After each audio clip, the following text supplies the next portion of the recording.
Sige, so some of the more older members might already know most of my story. Yung slide na ng ano. Pwede ring hindi kasi baka snippets lang ang alam ng mas older members. So parang wala ngayon. Parang wala mga older members ngayon. No? Ha? Or na ano nilang masasabon ba sila this preaching? Hindi kaya. Kasama ngayon, ayan, open table. Ano to? Although alam nyo na, to a certain extent, ang struggles ko since magkakasama tayong pinagpatuloy ang open table through some of its challenging times.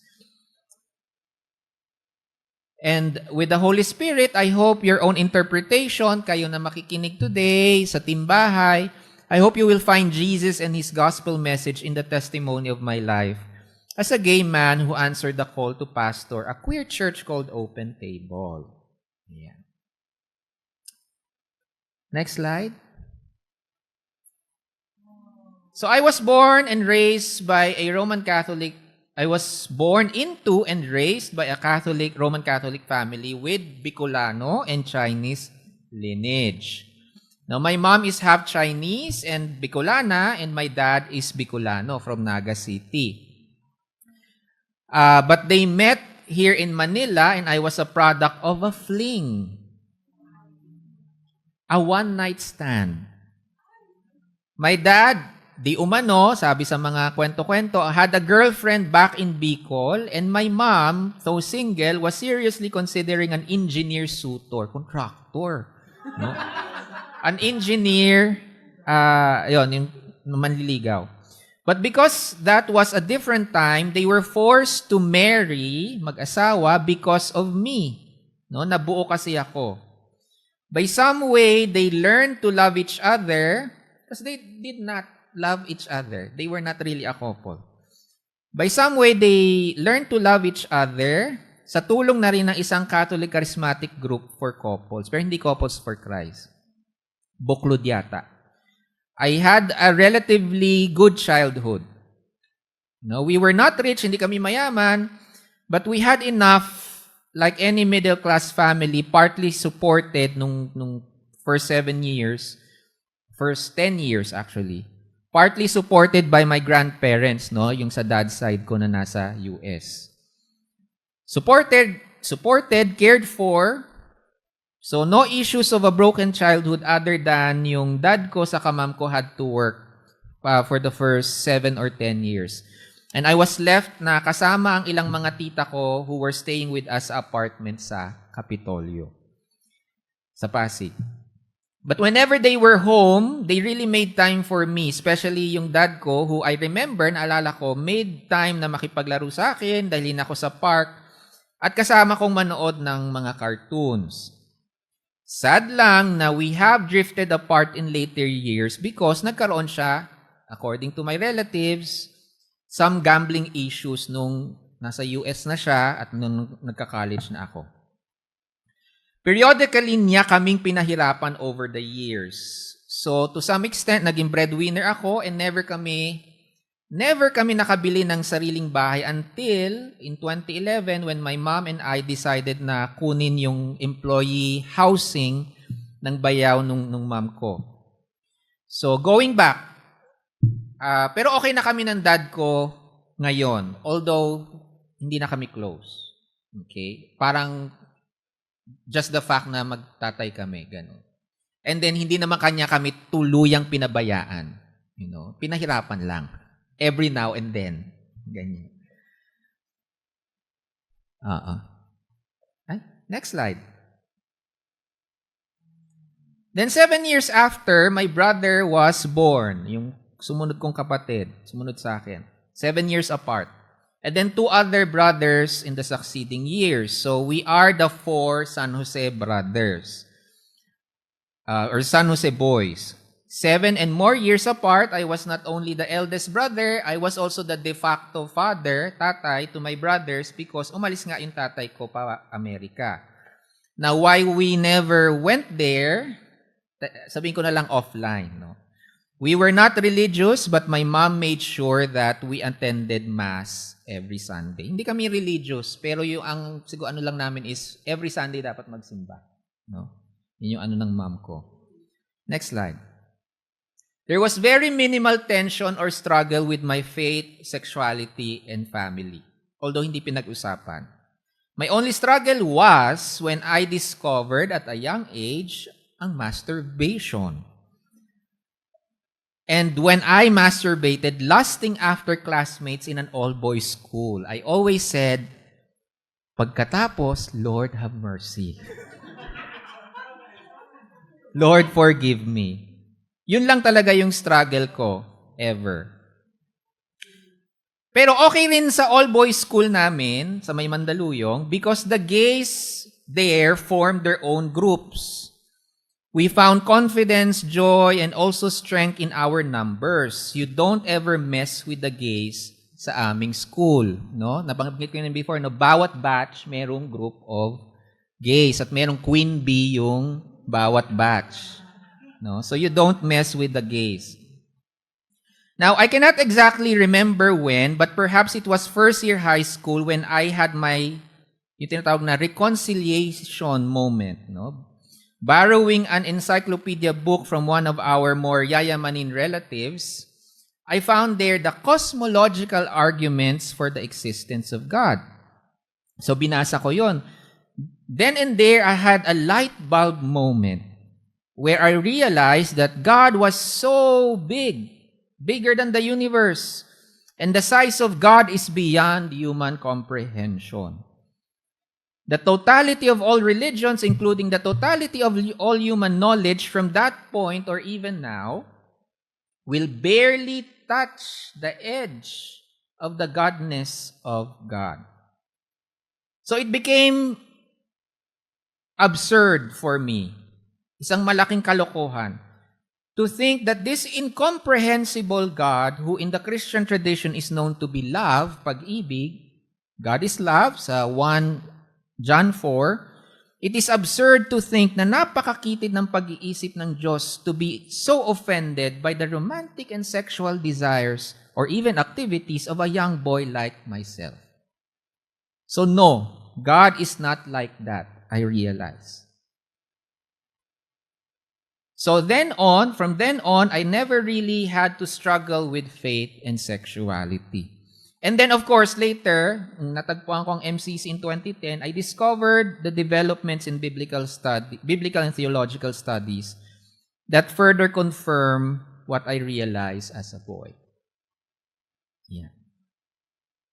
So I always felt a closeness to the religious, maybe because of my upbringing and environment. Meron nga akong titang mongha, doon nakita niyo sa picture kanina, di ba? May tita akong mongha, at yung lolo ko, tatay ng tatay ko, muntik na ring magpare. So, it runs in the family somehow. And then later, I've always been disturbed with news and images of poverty and suffering. Because also, my family had a habit of watching evening news. So, araw-araw nanonood ng news sa gabi. Encouraged further by the all-boys school who asked us to read once a week any major newspaper as an assignment. Ayan. I've been particularly disturbed with stories of priests, nuns, and lay volunteers who were serving in the most difficult of places tulad ng Smoky Mountains. So, Smoky Mountain. Mga dinidisplace na mga Aita at Mangyan noong 90s. At yung mga chaplain sa mga government hospitals na umaapaw sa mga mahihirap na mga pasyente. At syempre, at that time, pinanganak ko 1984 So 2 years before EDSA, 2-3 years before EDSA. So napaka-iconic din ng images of EDSA with the religious na nasa front lines. So from childhood up to when I was working, news and images of these have always made me tear up. Yun lang yung hindi ako iyakin eh. Yun ang mga nakapagpaiyak sa akin. And so it is with this that I have always felt called to serve in ministry. And during that time, the only ministry I knew was the Roman Catholic priesthood. Next slide. Doon lang ako exposed. And I tried twice. Once when I was in 4th year high school after mag-retreat sa Jesuit House sa Novaliches. And the second time, nung second year college ako sa UST, after pumasa sa isang exam, I took an exam for seminary for the Dominican Order. In both instances, yung nanay ko said, no, hindi pwede because panganay ka. You need to help the family, lalo na nung college kasi nag-start na nga kaming pahirapan nung dad ko. But I also finally, nung college din, nung hinindihan ako ng nanay ko nung second year, I also finally agreed with my mom kasi na-realize ko nga na ang kabuuan ng aking kabaklaan, next slide, ang kabuuan ng aking kabaklaan, na-realize ko nung time na yon. Kasi first year college pa lang, nung nag-dorm ako sa UBelt. Just a week of dorm life, I already had to keme. No? I already had 2 one-night stands na malapit sa dorm. At ang chika nga ng best friend kong si Architect Anton, tawag niya sa akin, the cultural mapper of the University Belt. Kasi syempre siya yung kinikwentuhan ko ng mga exploits ko dun, di ba? So dahil literally, nalibot at na-memorize ko ang paikot-ikot sa U-Belt because of my hookups back then. Noon, wala pang grinder. Ang meron kami ay pupunta sa computer shop hindi mo lang login yun. Pupunta lang sa MIRC at mag-chat. Diba? Circa 2003-2007. So I realized na yung kabaklaan ko ay hindi bagay sa seminaryo at pagpapari. Baka delulo lang ako sa ideations ko of a priestly ministry. Baka mamaya mag-cause pa ako ng skandalo sa loob ng seminaryo at sa pamilya ko. So I just told myself, tama si mom. And I should just finish my college education, climb the corporate ladder, find a gay lover, a loving partner, be rich, magpakayaman, kami together, and live the happy, ideal gay life. Kung wala naman akong partner, at least may karir ako, yayaman ako, and I will still live a happy gay life. Fast forward to MCC. It was mid or late February of 2010 that I came to MCC Quezon City, still located sa Project 6 along Mindanao Avenue, corner Pag-asa. I came to MCC because, next slide, yan. I came to MCC because of a broken heart. I was in my mid-20s and just recently lived together with my ex-partner sa De Castro, Pasig. Pero 2 buwan pa lang kami sa apartment, I caught him, he was sleeping around literally sa halos buong barangay sa bawat kanto. So, sa St. Joseph, di ba? St. Joseph. We broke up, but we could not immediately separate kasi kakalipat pa lang namin. No? 2 buwan pa lang kami magkasama. We simply separated sleeping areas. Ayoko siya makasama during weekend, so I finally decided to go to MCC one weekend, one Sunday. Na alam ko na, kilala ko na since college because sa MIRC, meron doon nag-chat at nag-i-invite sa MCC. Hindi, wala pa si Chris noon. Ano ba yan? Bubot pa si Chris noon, wala pa si Chris noon. Like every one of you, I was also nervous going to the church. No? Nandun na ako sa may area, paikot-ikot lang ako dun sa baba, dun sa kanto, bago ako umakyat. When I mustered the courage, I went up to the 3rd floor, walang elevator. I was greeted by Kuya Mike Mia, who later became my ninang sa MCC, no? Sa membership. And then andun din si Kakay at si Aika. I was inducted into membership one Sunday of March at kasabay ko si Mimi. So nakakilala kay Mimi, one of the older members. 2 kaming ni-receive into membership. Next slide. And since my first day, I have never left MCC. I found my church. I found my community. I found friends. lalong na-reinforce yung early aha moment ko na hindi pala kasalanan ang kabaklaan ko. I found what I believe at that time to be a good pastor and mentor na si CJ. At that time. Kakay and I came back to church around late 2011. Actually, masaya yung first 2 years ko sa MCCQC noon. Pero ako and others noticed there was something wrong. Next slide. The church kept on having moments of increase and then decrease. Then the decrease always happened because of conflicts with the pastor. By mid-2012, yung bishop back then, Reverend Elder Ken Martin, and the Asia-Pacific officer, Reverend Stedney Phillips, started to ask the same question. Ano bang nangyayari? The better question, bakit walang nangyayari? At bakit may malaking utang sa renta ang church samantalang nagpapadala ng pera yung Global MCC? And then a subtle and informal investigation started. And later became a formal investigation that led to the exposure of the true character and motivation of the previous pastor. Next slide. Which concluded, nasa ano pa yan, pwede nyo hanapin sa YouTube. Which concluded with CJ losing his ordination and license from MCC. It was one of the most dramatic, stressful, and significant episodes in my life and in the life of this church. They say that one of your greatest teachers would be your greatest enemy. The one we jokingly say back then, he who is not to be named, is truly a great teacher of mine. Because CJ is the living example of who I never want to become as a person and as a pastor. A living reminder. But make no mistake, ito rin naman, Kakay and myself and several others actually loved him deeply. Minahal namin siya.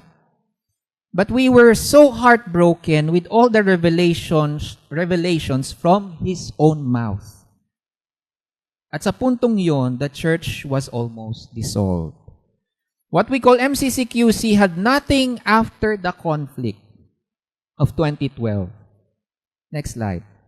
What MCCQC had, or better to say, what MCCQC was a group of young, brilliant, and committed professionals who also wanted to give up, but instead held on and pushed forward the work of queer Christian ministry. No? Si Kakay, si Aika, si Jack, si Mama Oriel nyo, ako, si JP, si Kuya Ondik, si Red, and for a very short time si Dom, si Chang Doms. We picked up the pieces and tried our best to rebuild the church. From the Bible study and prayer services sa kondo ni Kuya Oli and ni Mimi sa GA Tower, temporarily worshiping sa MCC Makati, and then back to QC sa Barangay Hall ng Kamuning. And then to our so-called yellow room sa isang unknown at nakakasyokot na area ng Cubao along Aurora noong January of 2013. Pag sinabi nyo kasing Cubao, ang isipin nyo gateway area, di ba? Hindi nyo maisip na Cubao yung kabila. No? Doon siya. So, weird na puntahang lugar. Hindi, kabila. O, kita ngayon, hindi nyo nga alam di ba? Sa may Partas, di ba? Oo. Yung mga 50 pesos na motel na Kiauti. Antag dito. So, the following year, June of 2014, I entered Union Seminary. Si Kakay naman entered the seminary. Pumasok sa seminaryo si Pastora 2012, no? Just before the conflict started and in the middle of the conflict. Ano to? Conflict started. So pumasok si Kakay sa seminaryo with the encouragement and promise of scholarship from Bishop Ken and Reverend Stedney. So may pangakong scholarship kay Kakay noon. Although pa-retire na rin si Bishop Ken and at some point hindi na kumpleto yung scholarship ni Kakay. At wala ring naging maayos na turnover. Kaya at some point naging nga rin si Pastora Kakay. No? By 2013, Kakay was appointed as lay pastor of the church with much celebration. No? Malaking celebration yon. Sa tuktok nung building ng Yellow Room, walang elevator.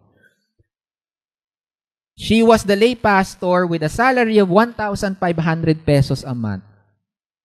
Although may konti pang allowance kasi nga meron siyang MCC scholarship nung umpisa. No? Next slide.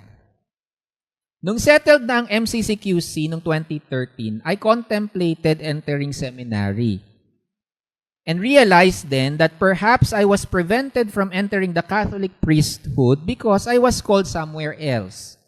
Called to serve differently and a different set of people. I was not called to be a closeted priest in the comfort and grandeur of the Roman Catholic Church. I was called into the spiritual wilderness where queer people have been exiled. True enough, when I entered seminary in 2014, no scholarship. No one even talked to me or offered me anything. I entered seminary only with the encouragement ni Pastora Kakay saying, "Ako, bahala na. Gawa na lang natin ng paraan as we go along." It was also in 2014 that my brothers, yung dalawa kong kapatid, ay gagraduate na sa college. So yung breadwinner status ko, graduate na rin. It was the perfect time to enter seminary. So I resigned from a high-paying finance job sa Thomson Reuters. And with just a handful of savings and a small investment, winidro ko, at walang concrete na support from anyone, I enrolled sa UTS noong June.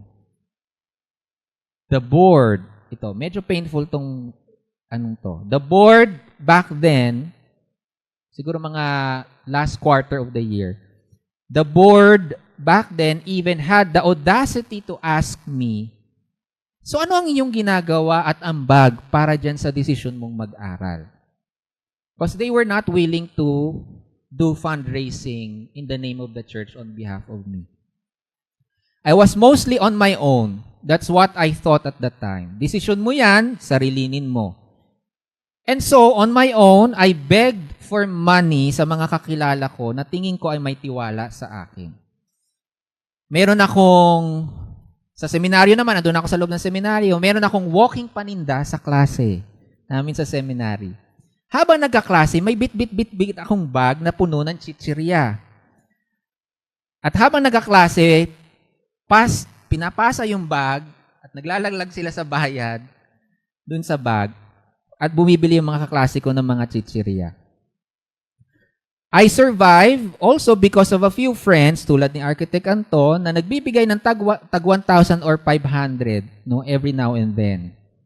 Yung isang MCC church, Crave MCC, nag-agree to give me $500 Australian every quarter nung senior year ko through the intervention of Reverend Elder Bishop Darlene. Si Tita Boots ng Baguio ay nagpapadala rin sa akin.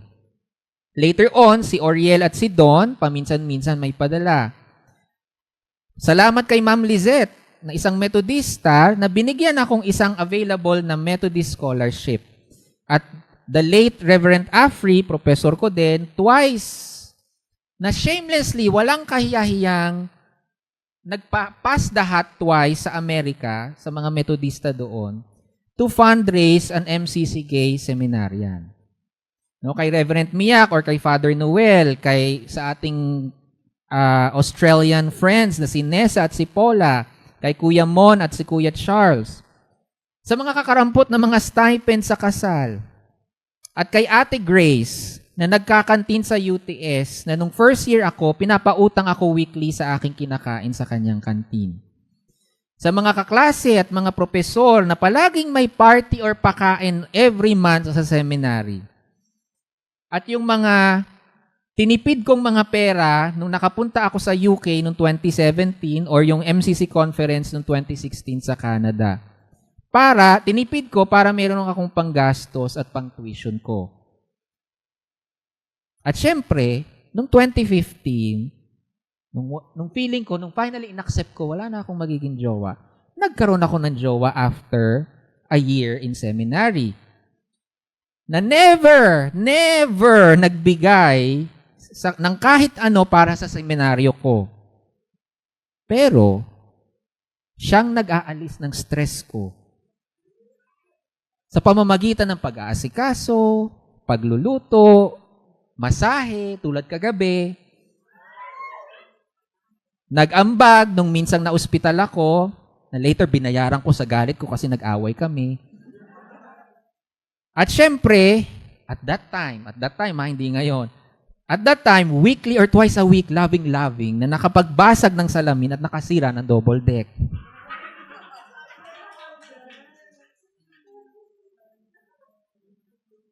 By quarter 3 of 2015, the board of Kakay was almost wiped out. Next slide. The church again went into decline. Walang major conflict. Walang issue sa pastor. Maayos yung pastor. It is just that we were brilliant with brilliant ideas and events, but honestly looking back, we didn't know what it really meant to organize and hold together a community of deeply broken and traumatized queer people who often clashed with each other after forming bonds of friendship. And so by 2016, Kakay and myself decided it is time that Kakay step down and I take over. Siguro ang konting tampo ko lang, ang mamanahin kong simbahan is again crumbling.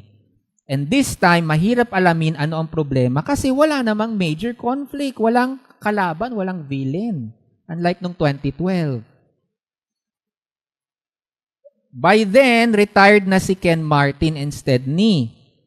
Also, nag-move on na sila to other things. We were left on our own while I was still in seminary.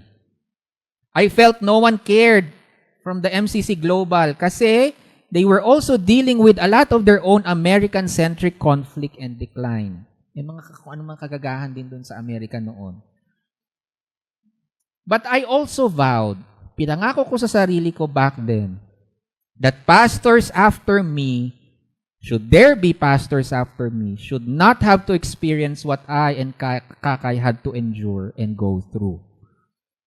Although, hindi ko to masyadong naisip at that time, hindi ko masyadong dinamdam because from 2016 to 2019, ang default mode ko is to diagnose what are the existential, structural, and spiritual problems of the church.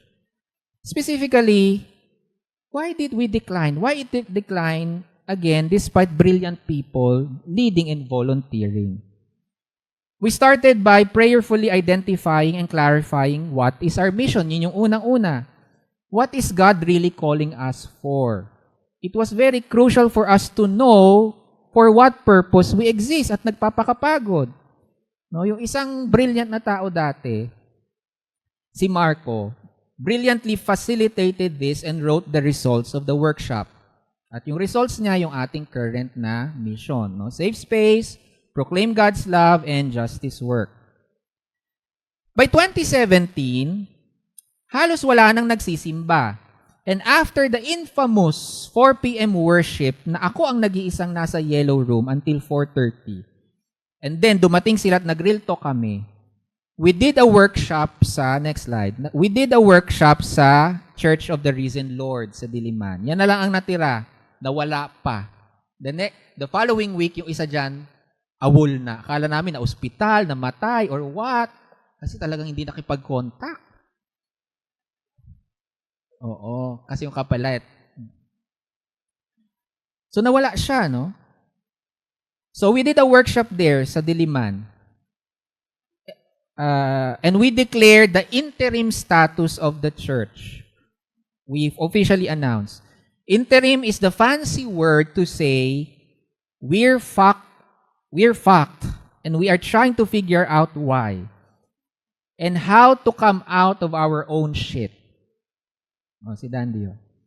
2018 then, the following year, 2018, when Marco again facilitated a workshop to discern the new name of the church. And out of over 100 names like Emmanuel MCC, Hope MCC, MCC Katarungan, next slide, Cornerstone MCC, the name chosen ay nanggaling kay Christopher Celeste. The name chosen was Open Table MCC. And then before giving up the yellow room, so umalis sa yellow room, and moving to the office of the National Council of Churches, NCCP, we announced the new identity of the church. Pinangalanan na sinabi ng pangalan ng church. In 2018, next slide, was also my graduation from seminary. With rainbow colors, at ako lang ang suman latik of the batch. But also the most coveted, ito, lalo na sa mga Methodista, the most coveted award, sa akin din napunta, the Biblical Studies Award by Bishop Arichea, who is a known Bible translator and scholar at isang LGBT ally. Next slide. And then 2019, I went to the United States for a 4-month leadership training by IREX and the State Department. And then I was placed sa Resurrection MCC sa Texas, Houston, which later proved to be very significant sa survival and growth ng ating church. I took my psychological exam doon, did my ordination interview, next slide, in another MCC church. In November of 24 of 2019, pumunta sa LA. During Christ the King Sunday, I was ordained by no other than Reverend Troy Perry, together with Reverend Keith of Founders MCC. While it was such an honor to be ordained by the founder of MCC, Reverend Troy, at bonggang-bonggang inayos yan ng Filipino community doon, yung bayanihan nila, Mama Yelnyo, nila doon. There was a part of me na actually mas gusto ko sana na-ordain sa Pilipinas. No? With you, with my own people, and other friends who were part of my journey. Next slide. Well, I was in the US for 4 months, at nung malapit na akong umuwi, may conflict na nangyari sa church na romantic and sexual in nature. During that time, wala pa tayong extensive na ethical guidelines. I won't go to the details of this kasi mahaba na ang chika ko today. Next slide. Ipagtanong nyo na lang. But two things about that conflict. First, yun yung final na dahilan why I had and the board promulgated our current guidelines. Sila ang dahilan, but may guidelines. Second, yung nangyaring conflict na yon while I was in the US at nung pag-uwi ko, was the final thing that caused my emotional, physical, and spiritual burnout that I did not notice until the start of the pandemic. The pandemic gave me space and clarity to identify that I was already burning out. By that time, masama na pala ang lagay ng mental health ko because of years upon years of dealing with shit in a shitty church. Particularly, the petty fights, issues, conflicts, hindi nga, sabi ko dito, mostly gay men. Hindi nga mostly. All gay men. Hindi, tama, mostly. May chika pala ako dito. Mostly gay men who always fight over the smallest of things na oftentimes nagiging malalang problema na hindi naman dapat. Some of them are sexual in nature tulad nung 2019 or yung isang obsessed na bagets sa yellow room. Obsessed na bagets sa isang member na hindi naman siya bet. Or yung isang Jurassic na MCC from the Jurassic period ng MCC na pinag-away isang magjowa sa church by texting them inappropriately. And then another time, inappropriately touching yung hita, the thighs of the obsessed na bagets. Or yung bortang newbie na nag-declare ng kanyang eternal love to another newbie na closeted only to declare his broken heart a week after. Eksena, di ba? Or yung mga yayamanin na members dati na allergic sa activism and social justice. Or merong isang brilliant na reyna na mean girl. Mean girl na paminsan-minsan sinusumpong and verbally nananakit talaga. Verbally. O yung mga baklang hindi kayang pigilan ng mga sarili, lalo na medyo may edad. Baklang hindi kayang pigilan ng sarili pag may bagong pogi na darating o dumating. O yung mga issue na, bakit hindi mo ako pinag-preach, pastor? When in fact, hindi naman siya nag-deliver nung minsan ko siyang kinausap na mag-preach. Or yung mga tanungan na, bakit hindi mo nila-like yung post ko sa Facebook, pastor? Meron. Or ito yung pinakamalala na hindi gay. Akala ko 100% gay na eh. Oo. Yung pinakamalala, no? Buti na lang hindi gay man. Criminal in nature. Yung stalker ni Pastora Kakay na later, after all the sakit ng ulo at effort ko, ako personally, ewan ko sila, pero ako personally, na-proud naman ako kasi na-redeem siya. Na-redeem namin siya. Tumino siya after 3 years of sakit ng ulo. No? At nag-move on na siya sa kanyang stalking kay Pastora Kakay. No? As in stalking may pag-hack ng email, pagpapadala ng regalo sa Taiwan, mga ganun.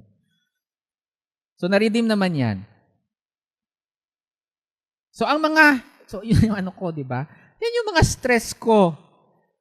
Ang mga punyeta, mga baklang ito, na paulit-ulit na lang sa mga kababawan nila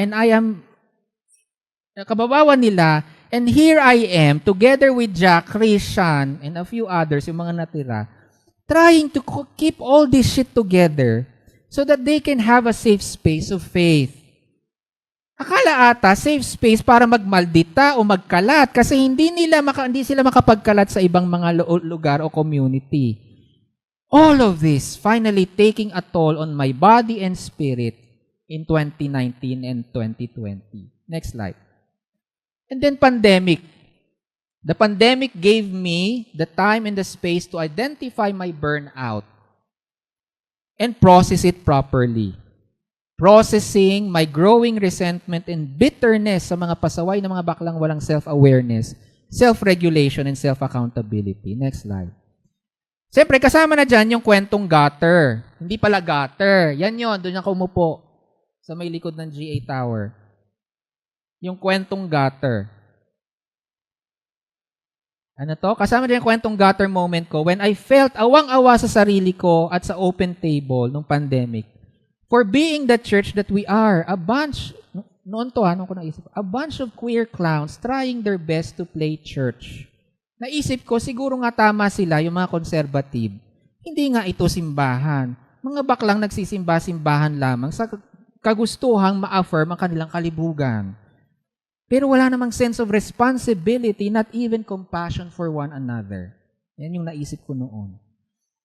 And here I am, nung moment na yan, traveling from Laguna to Manda around June of 2020, spending my whole day recording a stupid video and here waiting sa my gutter sa likod ng GA Tower 2 while other churches, ibang mga simbahan, just in a snap nung pandemic, were able to purchase equipment to transition to online.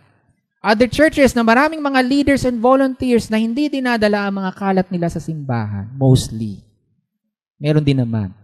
In a snap, ang mga churches na to can purchase big cameras, computers, soundboards, mixers, and all their other technology. And here I am, sitting in a gutter sa likod ng GA Tower, waiting for an angkas to deliver a USB to Chris and Ralph for a 20 to 30 minute video na ni-record ko ng paulit-ulit because of all the tech shit that happened nung nagre-record ako sa isang pipitsuging cellphone sa 30 square meter chapel sa De Oro. That was the lowest emotional and spiritual moment of my life nung panahon na yan. Or ever. Ang dami kong pinagdaanan sa MCC mula sa conflict noong 2012, decline noong 15, moving to NCCP temporarily. Yung seminaryo, panlilimos. Pero my lowest and most unforgettable moment ay yung gutter moment na yan.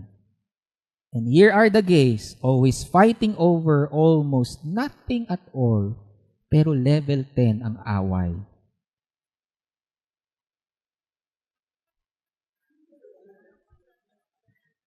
Next slide. Yan, patapos na.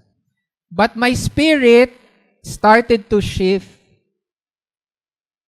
and change by second half of 2021. I have reclaimed the truth that I can only do what I can in the best possible way. But this is not just my work, but the work of God. And accept that whatever happens, it is all in God's hands, with or without me. Second, the pettiness of people, especially gay men, runs deep and systemic. And while I will still feel some effects of such pettiness, I have found God's grace to deal with such gay men and other queer people.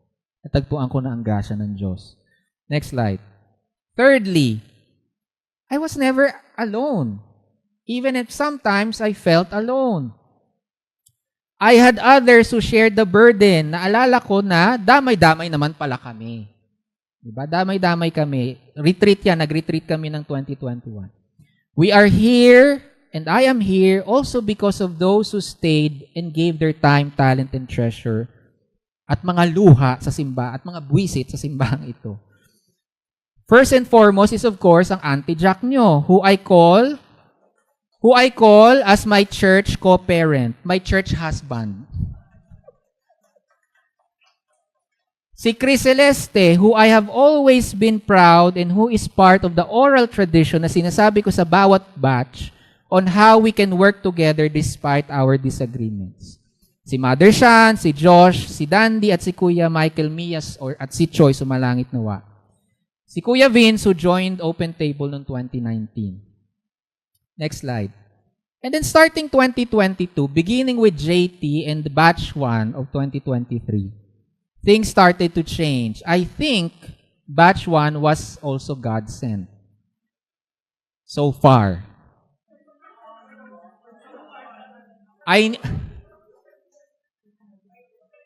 A new era for the church has dawned, especially with the Free to Be Me project. While it is still imperfect pa rin tayo at marami pa rin kailangan ayusin, lalo na ang pumapal yung computer natin. And I believe na there are more blessings and good things to come. Amen? Hindi pa. Better things to come. We claim it, di ba? Next slide. So I can say that my gutter moment has been redeemed and vindicated. And now, I am proud of this church of Open Table. This is a long story, pero marami na dyan marami pang na-left out sa kwento ko. Eventually, I will write a book about it, tulad nung kay Pastrix na Diabols Weber at kay Troy Perry. I will write the struggles and experiences of a Filipino gay pastor pastoring a queer church in the Philippines. Next slide. Alam ko mahaba na ang kwento ko at may ilang pulot na kayo dito, pero I will put this to a close with a few more lessons I learned throughout the years. Number 1, bilisan ko na. Early in life, I was told by my guidance counselor na magkaiba ang pagiging prangka at pagiging matabil. Intention alone is not enough. How and when you say things also matters. Masakit na learning ko yan over the years. Learn to use your voice intentionally and properly. Read the room. Don't let important words get lost and buried by pagiging taklesa. Number 2, ministry is not about you or for you, but it includes you. You need to also grow and develop throughout the journey. Sacrifices are nothing if it does not shape your character. Number 3, use the platform, the role, the spotlight for God and the work of God. Don't get lost, don't lose yourself to the spotlight or get addicted to the applause. Number 4, recognize your own ego, pinaka-importante sa lahat. Recognize your own ego, lahat tayo may ego and personal issues. Never take anything personal even when people attack you or question you in a personal way, or even below the belt. Personal issues and traumas must never commingle in your ministry and then unknowingly lash out from it. Number 5, you cannot, kung magpapastor kayo or kahit lay leader, you cannot lash out to your own flock, and even anger is something you should rarely use strategically from a place of wisdom to teach and shake your people. You will always make things worse when you strike back from a place of personal hurt. Reactive anger and revenge gives other people power over you.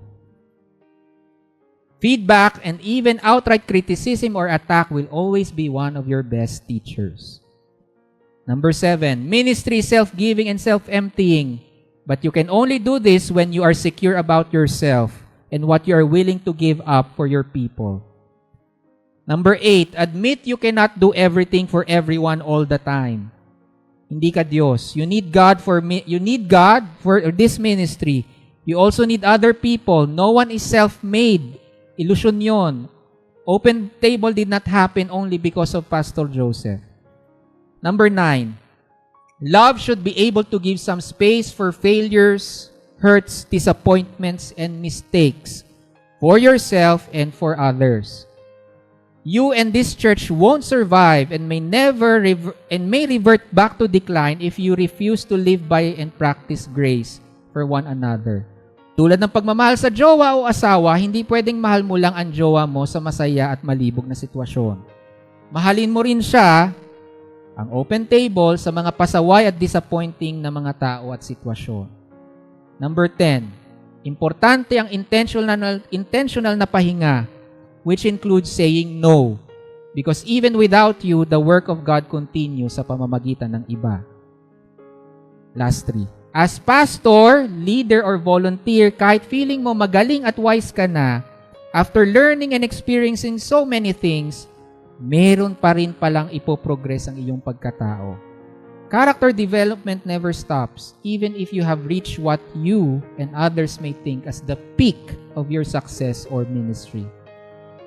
12. A true leader knows when to give up power, to take the final bow, and to exit the stage to give way for new leaders. Let new leaders commit mistakes and learn and make their mark in this world. Lastly, all of this goes all the way back to God in Jesus. We should not be stuck with deconstruction. Kasi yung iba naiiwan dito. It is a word related to destruction. We are not in the business of destruction. You cannot remain only in the process of destroying. You also need to reconstruct and reclaim faith. Reclaiming progressive faith is recognizing God, Jesus, and the Holy Spirit in a different and new way. Last slide. Or second to the last slide. I once said, sa umpisa ng kwento ko, that I'll just forget my calling and have a fabulously rich gay life with a gay partner. I gave that up when I entered seminary. Only 2 things I asked the Lord nung pumasok akong seminaryo. I demand you, God, provide what I need for seminary. And second, that you take care and protect my family. Also, when I entered seminary, I was resolved na okay na ako maging single kasi sino ba naman ang gugustong jumawa sa baklang pastor na walang pera at magpapastor sa mga bakla? Seriously? I have finished seminary by God's faithfulness through the generosity and guidance of so many people. My family is healthy and safe and are now stable. A year after entering seminary, I believe God gave me the partner that I needed. Calling din kasi yun. Hindi pa rin ako or kami mayaman ni Lawrence. Pero pareho naman kaming may konting ipon na. I did not become a rich gay man, but I am nonetheless a happy gay man, living a good, simple, and content gay life, serving a gay church sa Green Hills. I testify that my journey, intricately woven to the story of Open Table MCC, has always been fueled by faith, pananampalataya, that can only come from God, sa Diyos na hindi ako binigo. By the power of the Holy Spirit, I hope you notice or found Jesus Christ and His gospel message in the struggles, joys, and learnings of my life. I end this preaching, long preaching again, last slide, with letter of Paul to the Philippians chapter 4 verse 11 to 13 and then verse 9. Not that I am referring to being in need, for I have learned to be content with whatever I have. I know what it is to have little, and I know what it is to have plenty. In any and all circumstances, I have learned the secret of being well-fed, of going hungry, of having plenty, and of being in need. I can do all things through Him who strengthens me. Verse 9. As for the things that you have learned, and received, and heard, and noticed in me, do them. And the God of peace will be with you. Open Table MCC. Last slide. In these human words, God's word is word. Thanks be to God.